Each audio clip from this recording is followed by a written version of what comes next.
In April of 2022, Cody Rhodes made his triumphant return to the WWE at WrestleMania. Cody Rhodes is a professional wrestler who had left the company in 2016 to work on his craft, improve his stock. He went to Japan. He wrestled in smaller companies compared to the WWE. As a matter of fact, he even helped start a brand new company that would compete with WWE, right? And when he returned, he explained to the audience that the reason for his return was because he wanted to finish the story. What was the story?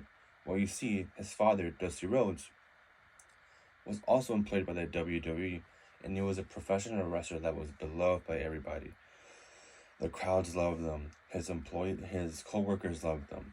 The entire world was at the palm of his hands. However, the one thing he never got to do was win the WWE Championship, which is a top title in the company, the top belt. And Cody, when returning, stated that that was his goal. He had left the WWE. He didn't plan on coming back, but upon reflection, upon seeing what his legacy could be if he himself won that title, he decided to make the move, return to the WWE, and on April 7th, he's actually going to be in the main event of WrestleMania competing for that title. Should he win, he goes on, he finishes the story. But if he loses, then what? Hi, my name is Jonathan Gomez, and I have been a professional wrestling fan since I was 8 years old. And I will talk to you all today about the world of professional wrestling. You see, professional wrestling is a form of entertainment that allows you to keep up with characters and wrestlers for a long period of time. It exposes you to a brand new culture, a brand new form of entertainment, and most importantly, professional wrestling can actually teach you some pretty unique life lessons that you might not be able to find elsewhere, or you do find elsewhere, but believe it or not, they can be taught in professional wrestling as well, right? So, I like to start off by saying, like, my first point is wrestling can, it's a long form of entertainment, right? It's a thing that's been going on, for more than 30 years. Monday Night Raw is actually one of the shows that has been going on since 1990, so it's one of the longest going shows, which means that unlike a series, right, that you have it in seasons or you just have a movie, right, it's one continuous show, and what that allows is for you to keep up with characters for a long period of time, because it's happened to us probably, right? You're watching a series, you fall in love with the character, but somewhere down the line, they get written off, they die, or whatever happens, right? So we don't get to see that much of that character. Whereas in wrestling, that rarely happens, right? Let's say, for example, a character that debuted in 2012 by the name of Seth Rollins, right, is still employed by the company in 2024.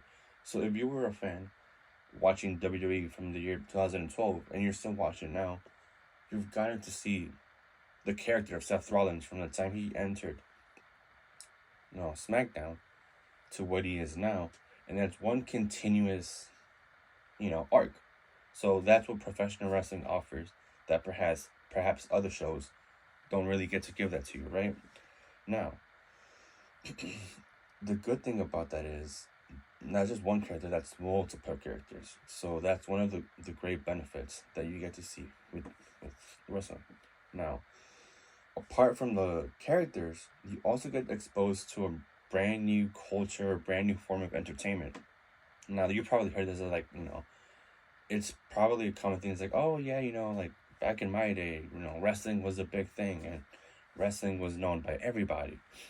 However, according to the Fightful website, the most recent episode of Monday Night Raw had about 1.8 million viewers, which is much more than some of the NBA games that actually air live. Which to me, that just means that professional wrestling is still alive. It's still something that people watch.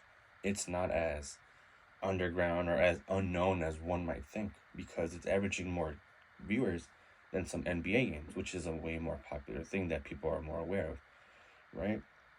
And also, there's a new company not a new company, it's been around for 5 years, called All Elite Wrestling, AEW, and it started in 2019, and according to Ringside News, the value of the company is somewhere around $2 billion.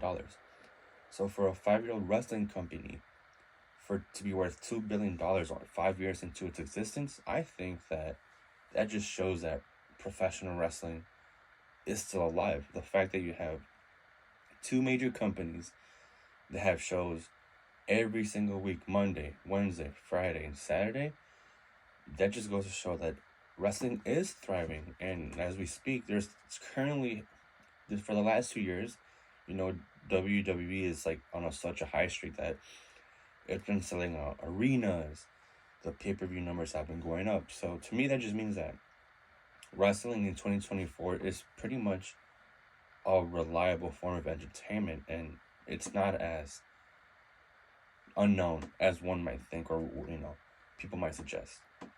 So most importantly, what I think professional wrestling can offer is life lessons, right? As silly as it can be, perhaps you're thinking, oh, it's fake, oh, they're not hitting each other, right? What I would say to that is, well, when you look at some of the programs, especially the programs that involve their top championship, whether it's AEW or WWE, those stories tend to have the more serious things going on. For example, in All Elite Wrestling, a company that I mentioned that is brand new, one of their more successful stories revolves around Hangman Adam Page and how this wrestler had drinking problems from the beginning of the company, right? So much so that he gets kicked out of his friend group because instead of getting help, he gets kicked out. So because he gets kicked out, he essentially doesn't want to get involved with anybody. He's super sad, goes into depression, doesn't want to talk to anybody, doesn't team with anybody. Whenever he wrestles, it's always one-on-one. What happens is, down the line, there's a group of people that see him. They're called a Dark Order. They see him. They see that he's alone. They see he has redeeming qualities. They see that he's a great person, great man that just has problems. So slowly, little by little, they befriend him. They build him back up. They boost his confidence. What happens is that Hangman Adam Page slowly starts building momentum. He starts winning matches. He starts climbing up the rankings. And next thing you know, he's the number one contender for the title. And at the time of him being number one contender, the world champion of the company is actually the leader of his friend group that kicked him out.